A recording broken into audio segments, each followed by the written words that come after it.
Malaysia, of course, our starting point. And then Thailand, we went to a few of the regions like Bangkok and then Phetchaburi for our volunteering activity.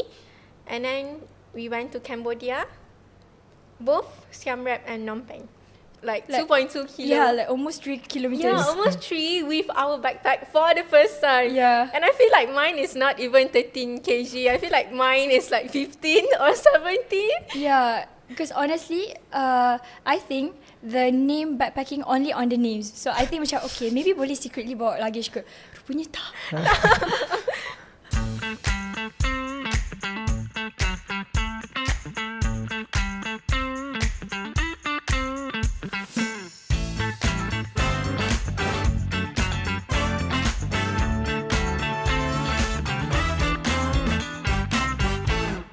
Assalamualaikum and hi gang. Welcome back to yet another episode of our podcast, Hi Gang Podcast.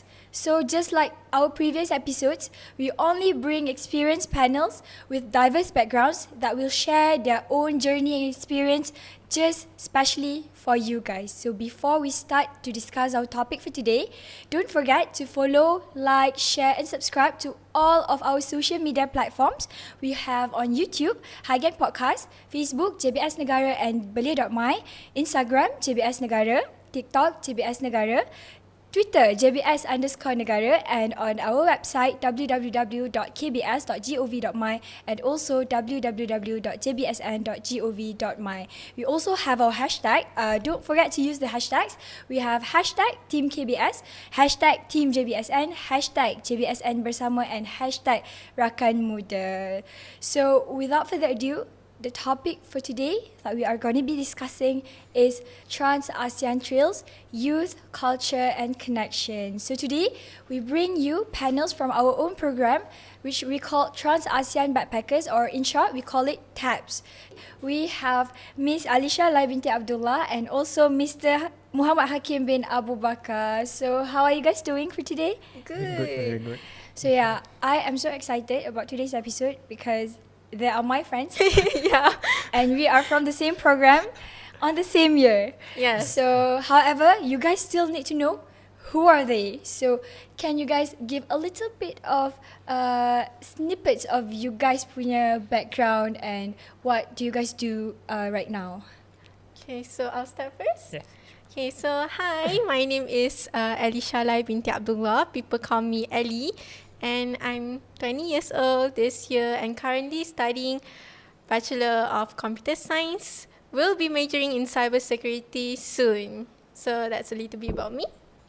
So hi, my name is Muhammad Hakim bin Bakar and you can call me Hakim. Currently, I am student at UiTM Seremban 3 in Bachelor of Statistics, and for TABS 24, I am HOC of Logistics. So yeah, that is our panel for today. They're from TABS. I am from TABS too, but I don't have to introduce myself because you guys already know me. So let's get back to our topic, our main topic for today. Can you actually briefly explain to us what is Trans-ASEAN Backpackers, or we call it TABS, right? Yeah. Okay, so as you can see in the name, it have the name Backpackers in it. So you can actually guess what TABS is, which is we will go backpacking throughout Asian countries, such as last year we went to Thailand and Cambodia from Kuala Lumpur. So basically it's a backpacking program, but this program covers a lot of aspects such as volunteerism.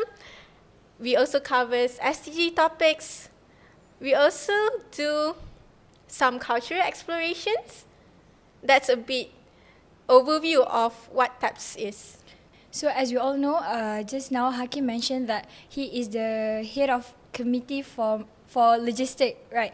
So like TABS, we are knowing that we are bringing backpacks, like for Hakim that take care of the logistics.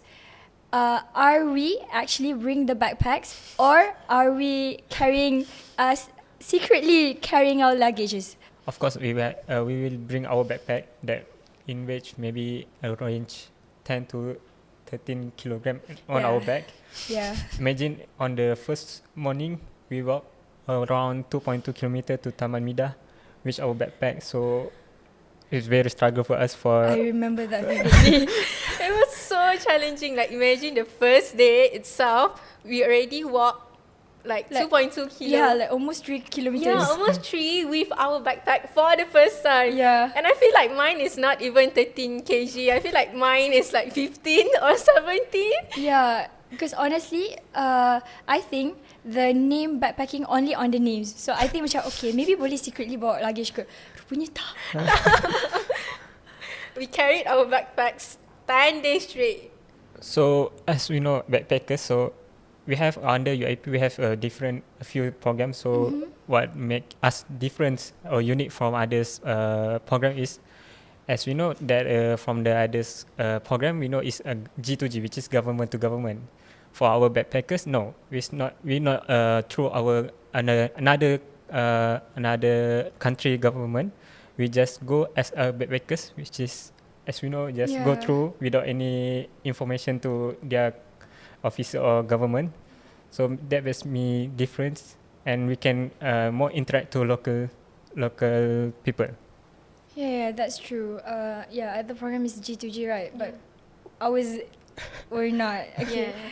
So actually, who is TABS actually designed for, or easy to say how to get selected to go to TABS? Okay, so I think I'll answer the first question is, who is this program designed for? So personally, at first, I think that this kind of program, since it has the name backpackers in it, I think it's designed for someone who is very enthusiastic about outdoor activities, or someone who always go backpacking, or someone who do extreme outdoor activities. But personally myself, I don't do all of that, and I am also not an athletic person. I feel like this kind of program is designed for people who want to challenge yourself to another extent. This is something that I don't really do, but because I love the challenges and I want to see how far that I could go. So this kind of program is designed for people who always want to try more. Yeah, for Hakim, how do you think you get selected to this program? So basically, I'm back to the question how the young youth get selected first. So for the selected, they have a few steps or few stages there before they get selected to a program. So for the first, we go to the application form, which is we must fill all requirement in the website, which is like our details, and we must upload our CV and do a short essay that owned by us, not by use under AI. Yeah. So after the application form, we can proceed. If we pass the application form, we proceed to other tests, which is psychology test. And then after we pass that, we go to the selection camp, which is the most important things, which is a lot of people there go to the selection camp, want to be selected to the program. So the program is mix of fun and compete. So everyone to compete with each other to get selected. So for the TABS, it's special because we have another interview before we go to the program. So how do you think the interview went on? Do you think it's I think I did it, or you think I think I didn't do it well, but why did I get selected? Which one are you? So I think myself I did well because for my opinion I can get entertain the panel very well because they laugh at some my joke. I understand. Okay. Because as I remember, it's one question that they asked me is how can I do if I eat just one days and just sleep one a day, because I just answer as a student it's normal for us because Okay. We not eat really routines and our sleep time is not too schedules. It's not really a weird habit when you Yeah. students memang okay Biasalah kan. one time a day only eat. Okay, can proceed. So in TABS, how many countries are involved and what are the countries? The countries that were involved was Malaysia, of course, our starting point, and then Thailand.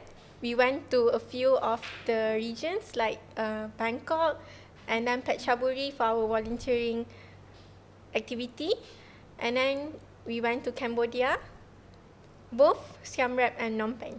So how long was the duration? So for the TABS 24 is we take a lot 10 days on the we start from the Malaysians and we end at Allysha Malaysia too. So can I add more? Yeah, Uh, sure. It's about ASEAN transport breakers. So for our batch, we go to Malaysia, Thailand, and Cambodia. But for the other batch, we still don't know where we go. Yeah, it's a secret. It's a secret for next batch. Okay, seriously, 3 countries in 10 days. Only 10 days. Really 10 days. Only I mean like from Malaysia to Malaysia back, the total is 10 days. 10 days. Only. And Only. how is the transportation? Do you get onto flights or what? Maybe the logistic can answer. Yeah. So for the transport from starting point, we start from IYC International Youth Center at Cheras. We walk 2.2 like I said before to Taman Mida, and we got train to KL Central and we took ETS to Padang Besar, and then from Padang Besar we take sleeper train. Sleeping train. As I think it's most of us is first experience to Yeah. It's to my sleep in first. sleepy It's your trains first. It's my first too, yeah. to Bangkok, and then from Bangkok to Siem Reap we got a sleepy bus, and then to Phnom Penh to Siem Reap to Phnom Penh also we got a sleepy bus. So no airplanes involved at all. No airplanes at all. No airplanes at all, with backpacks on trains and buses and trains and buses Buses. again. Yes. Yeah. Back to back with a backpack. Back to back. I feel like we spend most of the time traveling using buses and train. Like the train from Padang Besar to Bangkok itself was 16 hours. Yeah, I remember that. Thankfully, it's a sleeper train, so we can actually sleep because the seat, it can open up to become a bed. Yeah. And then the sleeper bus is one of the good things also, since our journey from Siem Reap to Phnom Penh is quite far. So I think like 8 Yeah, 8 almost hours, 8 to yeah. 10 yeah, hours. 8 to 10 hours. Imagine it's a normal Bus. Like thankfully Sakit we can belakang. sleep. Yeah, thankfully we can sleep on it since it has like a bed for us to sleep, but it's quite compact, right? Yeah, The space, It's very compact and small. especially for the guys, Yeah. kan they are like tall, so it might be claustrophobic, right? Cukup ke ruang tidur dalam bus tu sebenarnya untuk lelaki? As for me, it's very Ngam-ngam lah. okay lah, ngam-ngam. Kalau As susah for one of us, like TVN, I think it's very very kena sexual. hunch sikit. Sexual Because for yeah, him. personally, yeah, I think the bus is quite small, Yeah. but still comfortable for Yeah, us to still sleep. comfortable. Yeah, because we are all tired. We are all tired. We don't care about whatever. As long as we get the bed. But yeah, as long as we get the Get bed, the as long bed. as we can sleep. So guys, do you remember that 10 days consists of a very very compact schedule of us sleeping and also do the activities right after we hop off the bus. So nanti you cerita. Okay. Sekejap again. So guys, do you remember that duration of 10 days in 3 countries actually consists of a compact schedule of us sleeping and also do activities like right after we hop off the bus or trains, right? Yeah, to think back about it, I feel like it's very tiring, honestly. Normally, if we go on a bus, when we come down the bus, we'll feel back sore. Yeah. Yeah, and then it's like jet lag, but bus lag. Yeah, but I remember the day we arrived Siem Reap from Bangkok, because we use bus, right? So when we arrived Siem Reap, we went straight to the community. Remember? I remember And that. You remember that? Hakim? Yeah, You remember that We also, don't- We didn't right? even check in our hostels. We We don't are have a just there. shower. Yeah, we did.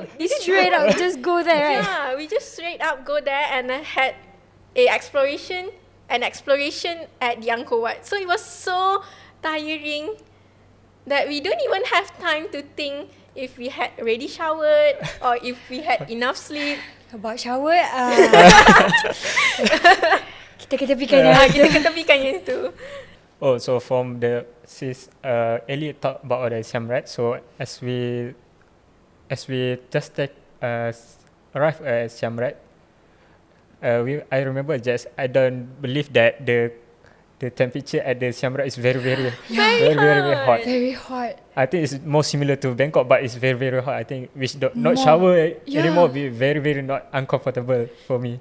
The level of hot It's like twice. to the to the point that you feel that your skin is burned, right? It's like hot and dry. Unlike Malaysia, it's like hot and humid. But Cambodia is hot and dry. So as we know, right, our itinerary is very, very, very packed. Even us women don't have time to make up or whatever. We don't even shower.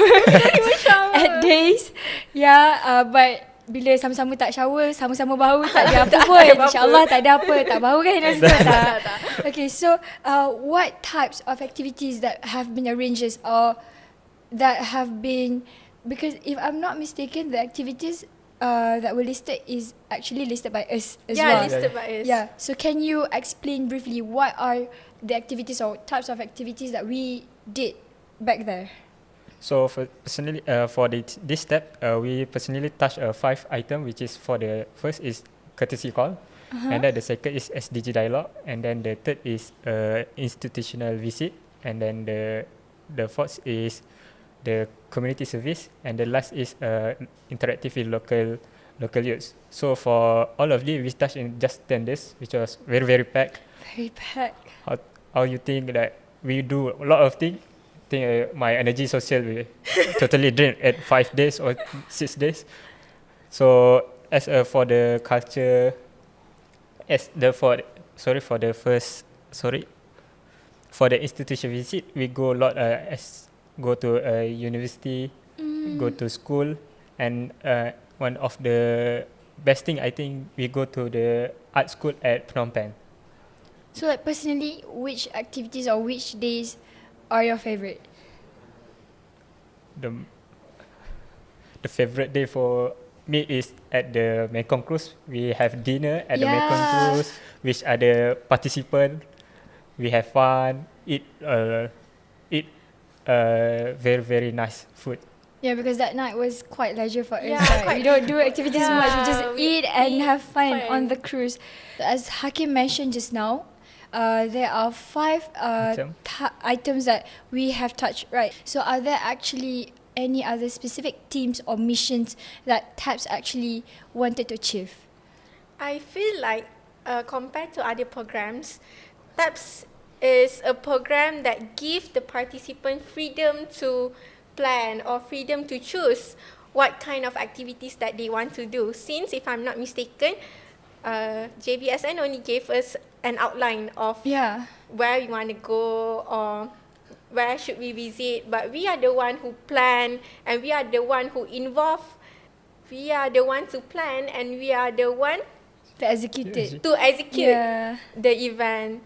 Because we have a HOC called activity, so she's the one who plan and liaise with everyone from the Cambodia team and the Thailand team. So I feel like it's a great experience, especially we don't have a lot of chance to deal with other countries' people. So I think one of the best mission that we did was at the madrasah in Siem Reap, the Islamic community. I feel like it was so wholesome because we played with the kids the whole day. Like it is a small Islamic school. Islamic school, Small Islamic school in Very small. very small in the Muslim community, and all of the kids go to school there. So it's like a small community. And then it was so fun because at first there was a language barrier. Since the kids couldn't speak English and then we couldn't speak Cambodian. I don't remember. Khmer, Khmer. We couldn't speak Khmer. But we were so thankful to the teachers there because they are very good in English. So we could relay our messages to them and then they relay it to the kids. And it was so fun because the kids was so engaging, right? They played all the games that we arranged and then they were so energetic and I feel so wholesome. For Hakim, like the activities that we do in the madrasah, right? as we all know, or for you guys punya information, the madrasah is like just 4 classes kan? Yeah, just 4 One classes. madrasah, just 4 classes with various ages of students. So personally for Hakim, what did the activities yang we did there that you think touches your heart the most? At the madrasah. At the madrasah, yeah. So for me is because for me the most touches activity we do is how we interact with the kids, because when we interact with them, they are very happy and we give their some gifts, right? yeah, Like gift like goodies bag. like very happy, like they very appreciate even though they did not ask. They very appreciate gift from us and we interact with them very well. Like the students, right? How did they interact with you? Because some of the students interacting with me, no matter that they can't speak English and I can't speak Khmer, but they still, however, have the effort to have a communication with me. I was like, oh, this kid is so good. So for me, I interacted with them using Google Translate, using voice. And for you, how did you communicate with them? Well, since at Cambodia I didn't have a data, so I just go to the body sign or language sign. We just interact with common things. So even though we have barrier, but they still understand what we want to give to them. Yeah, because somehow they still have the effort, right, to communicate with us, no matter in what ways. That is what, touches our heart. Touches our heart. Okay, as we all know, from other program from KBS like Sayap or MyCap, they have their own way or own template, we could say, to represent Malaysia. Like us, we don't have, because we are the first batch, right? So we don't have the template and we don't have the quite guidelines to represent ourselves in Cambodia and Thailand. So actually, during your times going to TABS, how do you guys represent yourself? I mean, like, what activities did you do to represent Malaysia in Cambodia and Thailand? I think because we are backpacking, we couldn't prepare a lot of stuff. Like if we have a cultural performances or anything, we need our own clothes like baju kurung or any traditional clothes. But since we are backpacking, it's very hard for us to bring all kind of things. So as for presentation, I don't think we presented much, except for when we were at Thammasat University during the SDG 16 discussion. I feel like we presented Malaysia by exchanging our ideas about SDG 16, like how is it in Malaysia, and we could see the differences on how they do it in Thailand. So during the discussion with Thammasat University, right, did you make any friends with the Thailand students? For sure, a lot of friends there. A lot of friends? As for presentation, I think we presented Malaysia during the bilateral dialogue at Thammasat University, where we discussed about SDG 16. SDG is Sustainable Development Goals and SDG 16 is Peace, Justice and Strong Institutions. Yeah, which was directed by it was my friend directed here, by me. Muja. Well, it was. I think it was a good session. Yeah, it was okay. So what we represented Malaysia was by exchanging our views toward the SDG 16, like how it is done in Malaysia compared to how they do it in Thailand. Yeah, true. So throughout the discussion, did you make any friends with the Thailand students? For sure, a lot of friends from the first group and the second group, because we have some conversation at the time the discussion, and after the discussion we have some chit chat with them out there. Almost them is for sure girl and boys, so I have some connection with that. So I want to add little bit about what Ellie say.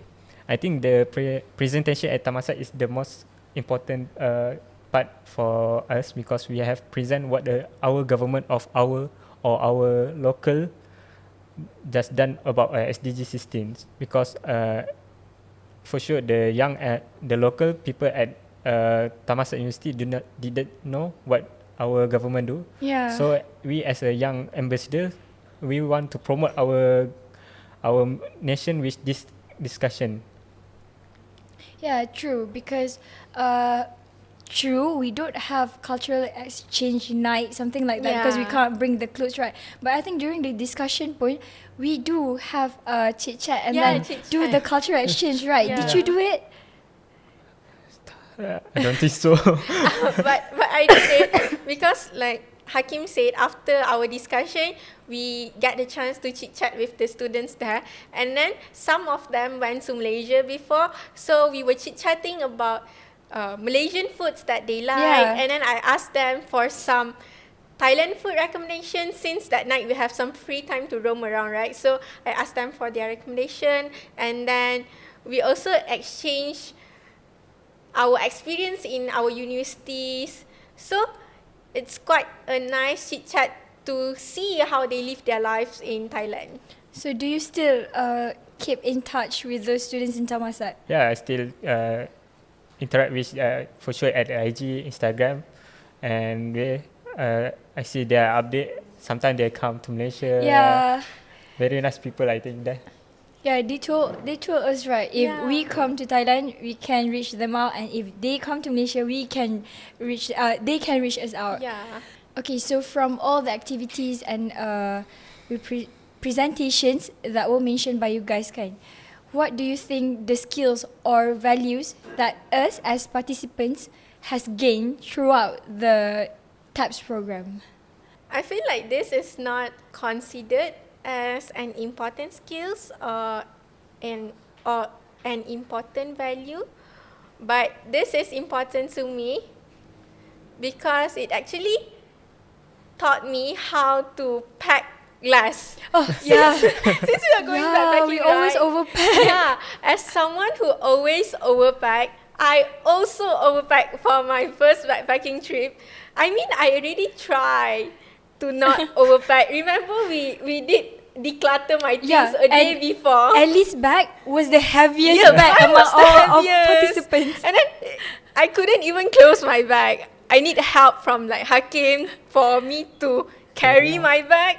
So I feel like this backpacking trip taught me a lot on I actually need lesser than what I thought I need. Yeah. Imagine I brought like a lot of clothes, a lot of pants, a lot of other unnecessary things, but we could easily access to them in Thailand or Cambodia. So Yeah, because they have laundry, yeah, kan? they have laundry. Yeah, one of the reason why I overpacked because yelah, first backpacking trip kan, I was scared that what if there's no laundry or what Yeah. if there's no bottle. So I bring my Montigo, like 1 kg Montigo along. So maybe my bag, the weight of my bag was 15, but because of the Montigo, it's 16. And I never even once drank from my Montigo. Yeah, because we always bought water bottle We from always other mats. have water bottles. And as for the laundry, we went to the laundry every 3 days. Every 3 days. Every 3 days. So we will always have fresh laundry. So I feel like for backpacking, you will definitely need to pack less for your own Self. self. Yeah. So for Hakim, did you have any difficulties in packing your bags? Because as you all know, guys don't pack much. They don't bring as much clothes as we But are. it's so light. So do you have any other difficulties during the program? So basically, I have a lot of difficulty there because as myself is not to talk much people. So as a logistic, I must to interact with people Yeah. to registration at the hostel. So my vocab is very limited when I want to talk with them. Also, there are some people that have a language barrier that didn't understand the English, so need the help from others people. But this the most memorable is when we come back from Phnom Penh to Bangkok. We use a van, right? Oh yeah, it took so long. Yeah, when the most difficult is that is the driver didn't understand the English. Yeah. We must stop use the Google Google Translate. Translate, right? And full of stop that may we drag our time to shopping there. Yeah, we supposed to arrive like 2 hours early, but because they stopped too many times, like every 1 hour or lesser, we will stop at a stop for a quite long period, like 30 minutes. Yeah. So that itself already delayed our journey for 2 hours, since it's quite far from Phnom Penh to Bangkok. Almost 1 day to arrive to Bangkok. Yeah, from it's Phnom supposed Penh. to just take a few hours, right? Yeah. I remember that. We thought the stop's gonna be like not really long, so we don't really think we're gonna macam sempat nak take all our toiletries to go to the toilet and change and everything. But the guys, some of the guys managed to shower, kan? Supposedly we arrived earlier so that we had the time to shower at the local masjid or anywhere that we could shower. But because the trip was delayed, so we only had enough time for us to shopping. Tu pun macam kalut sangat. Kita macam berlari asyik check masa kan. And kalau we girls, we did berpecahkan for shopping that day. So how did you guys, or do you guys even shopping on the last day? So as our guys, we have not too rushing to. We first to find the food stall, which is we go to our fast food there. Then after that we go to the most popular brand there, and we go shopping, like not more, just a little thing. Shopping only. Yeah. So yeah, that's true. I don't think they're shopping, but the moment we entered the train, the guys also bring the shopping bag, right? Yeah, but they look so chill because we were so busy and so rushing all the time. And it was scary because we need to reach there on time to catch our train back to Malaysia, or else we'll have to stay there for another day maybe. Yeah. So after all the stories you've shared, kan, what is the main memorable highlight throughout the journey of TABS? So for me, I have two memorable moments. So for the first is I have argued with local bus organizer because as we know before, we from the Bangkok to Siem Reap, we have drag at Poipet because we have problem. Yeah. So I have take a precaution to tell the organizer of the bus. I have the numbers for the driver, because if we have a problem at the border or immigration, we have a number, so we can get to the bus on time. That's the first memorable. For the second is it's very difficult for me is to find the halal food at Siem Reap or Phnom Penh, because I have overthinking about is that the food is okay. Is it halal or not? Right? Is it halal or not for me to eat that? So we and my friend take the easiest way, which is we go to the fast food that tell by the embassy that the food was halal. So to add to Hakim's point, it's actually very hard to find halal food. I think especially in Phnom Penh, because in Siem Reap we were near Muslim to region, the Muslim community, and we made friends with the teachers of the madrasah, so that they actually suggested us a few of the good restaurants, which the one that we went on our last night. Yeah, the food was tasty. Yeah, it was so good and it's cheap. We got to try like two of the local dishes. One was amok. I think it's some kind of curry there, but it tastes like masak lemak. Yeah. The one that Rai ordered, right? And then the next one was beef lok lak. It's a beef dish. It's popular among them also. It's like it's a stir-fried beef. It tastes a bit like daging black pepper. Yeah, tapi but macam, with chilies on top. Yeah, it's different lah in a way. So I think both of the dishes was quite memorable, as we don't get to try Cambodian food easily, since as for Thailand food, we can access it in Malaysia also, right? Yeah, but Cambodian mostly. food, it's hard. Yeah. But it's sad that we only figured that restaurant on our last night. day. Macam, why did we only figure this restaurant exist on our last night on there, right? Because it was so good, and I feel like I would repeat it again if we go to Cambodia. So from all of your stories just now, kan, how do you guys think this experience help shapes your way of thinking on regional community or on ASEAN identity? I think the one that impacted me the most is gratefulness. I feel like we should be more grateful staying in Malaysia because there are things that I observe is quite different in other countries, and especially the weather lah in Cambodia. It was twice hotter. I always complain that Malaysia is so hot, Malaysia is so hot. But then it was way hotter there, and I don't know how they could just go on with their lives normally as compared in Malaysia. And to add to the point of gratefulness, the day that we went to the floating village. Oh Yeah, the day we went to the floating village, we did go to some of the village there using a sampan, right? I think it's a boat. mini boat. It's a Mini mini boat. boat. Yeah. It's not like engine powered, right? No, not. No. It's a manual. Yeah, manual. And then we saw one of the kids, I think from the village there, he was only in a basin. Yeah. Yeah. And then just Yeah, and then just Roll by their paddling hand. freely around. like that. I think that was kind of looking like a sea, macam laut lah juga kan. macam But laut. he's just like freely on that basin Yeah. on himself kan. Macam, wow. And then he's like very small. I think not more than 5 years old, maybe 4.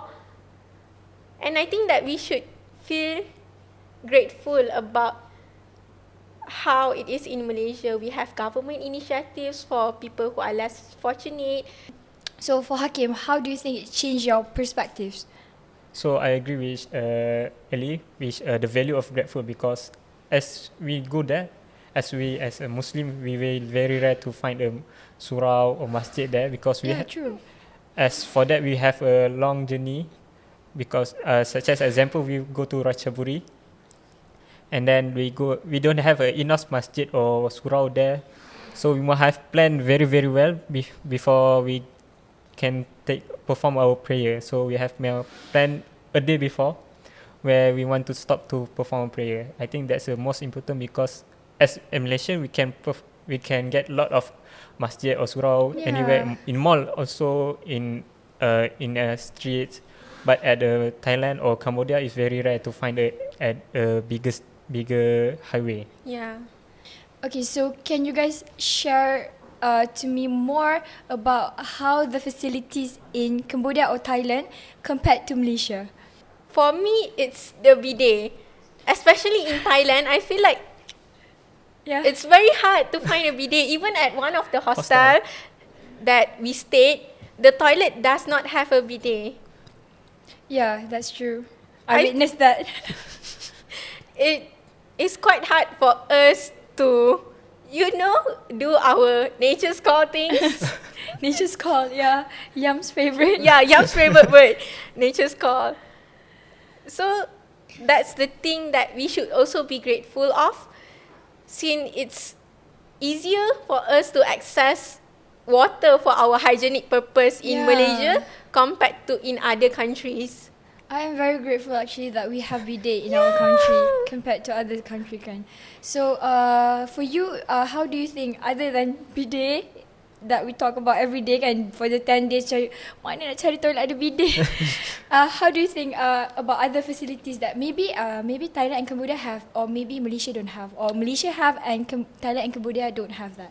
So for me, it's I look at perspective as a Siam Reap, because we go there for the first time and we can see the road there, not too up to date, because we have still a two-way road, just a one-way road, which is one go there and there. Yeah. Just a two-way, and then the beside there have no another penghadang untuk tu, not like normal highway like Malaysia, because they're not too up to date.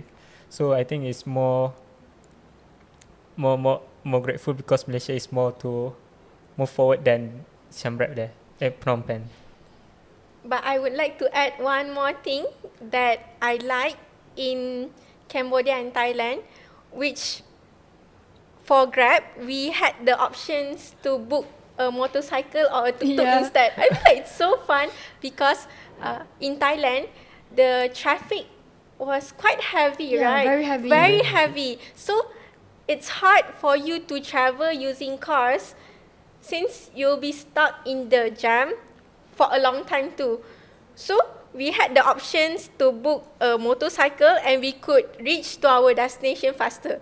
And the tuk-tuk there was very fast. Very like, fun zoom. with all the lights and the songs they Yeah. play, kan.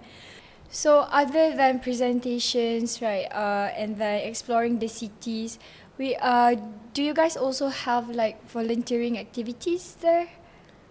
We did something special which we volunteered at a wildlife center. It's not a zoo, it's a wildlife preservation center where they rescued animals that were used for, like elephants that were used for, tourism activities. Yeah. One of the stories that the tour guide told us was the elephants was tortured.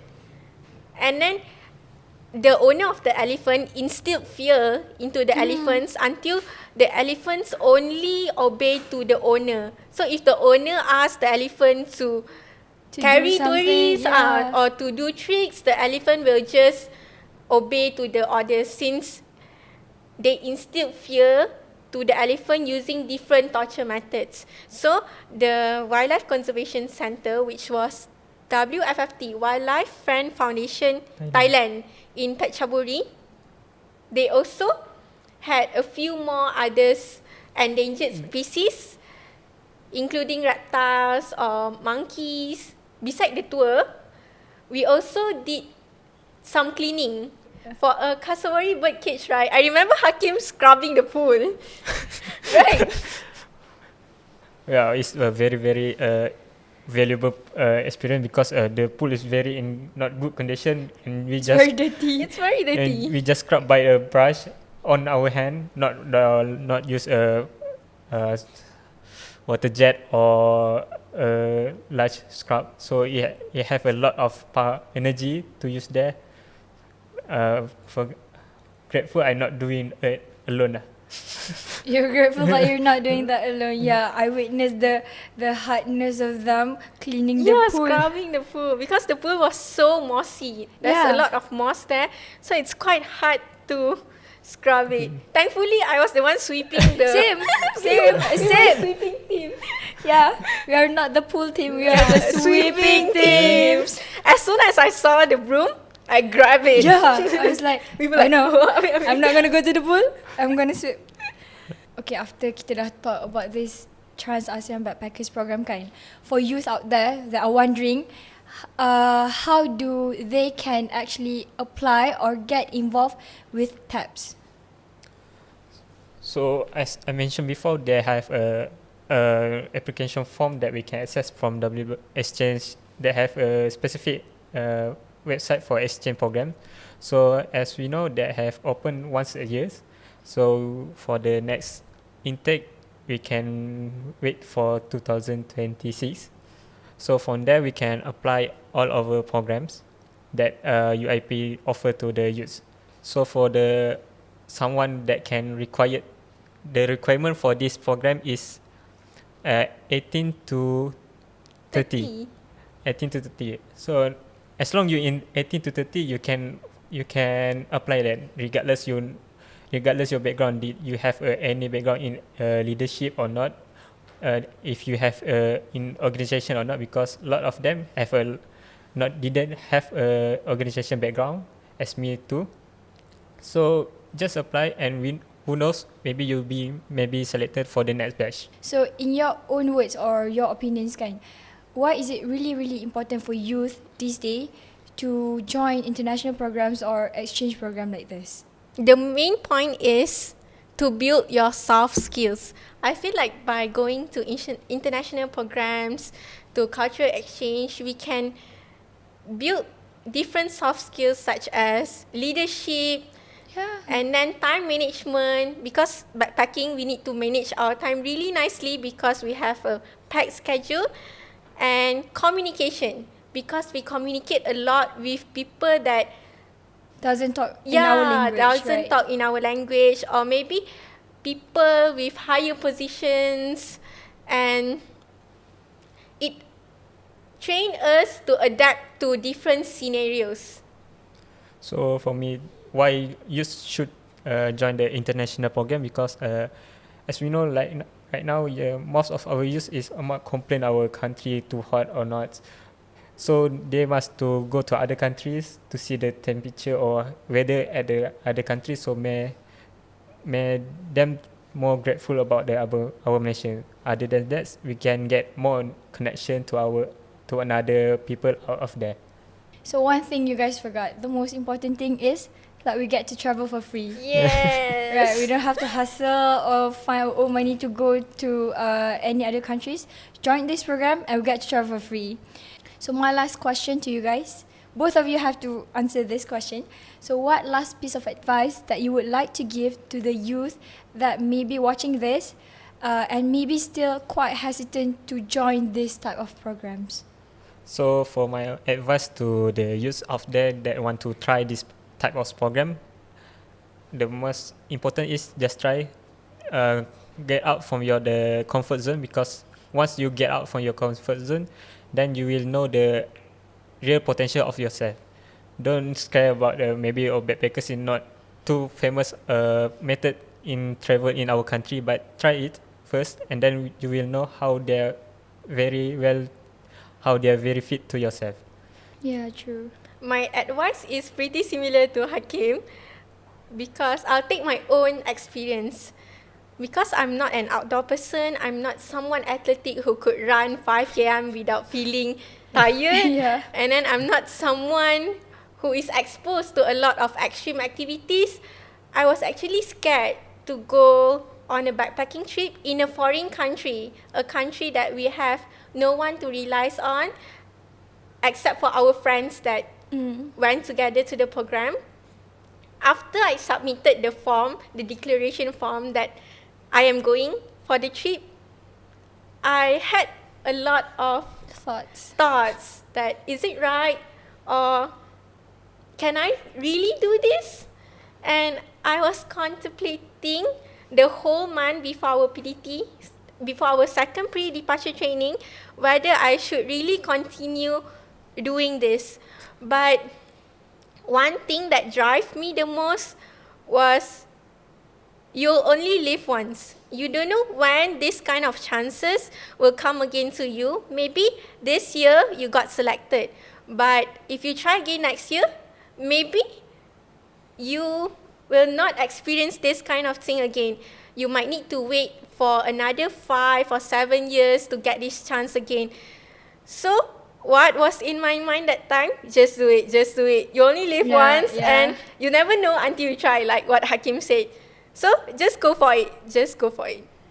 So with that being said, with those two last piece of advices from them, that bring us to the end of this episode. So we can see that this journey is not only a journey that cross borders, but also a journey that values unity and also the improvement of youth empowerment. So don't forget to always keep your eyes open for the next application for youth exchange program under KBS, so that you don't miss out any of our programs that might take you to another country for free. Okay, so thank you guys for coming today to share your valuable experience, your stories, our stories, our stories that we could share to the youth out there that maybe would like to experience backpacking but don't have the chance to.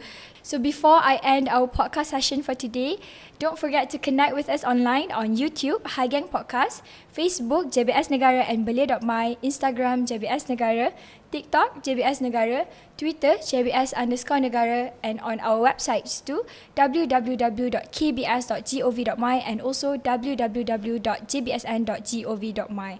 With that being said, the episode has come to an end. See you guys on our next episode with more interesting panels and with more interesting topics. So see you guys later. Bye.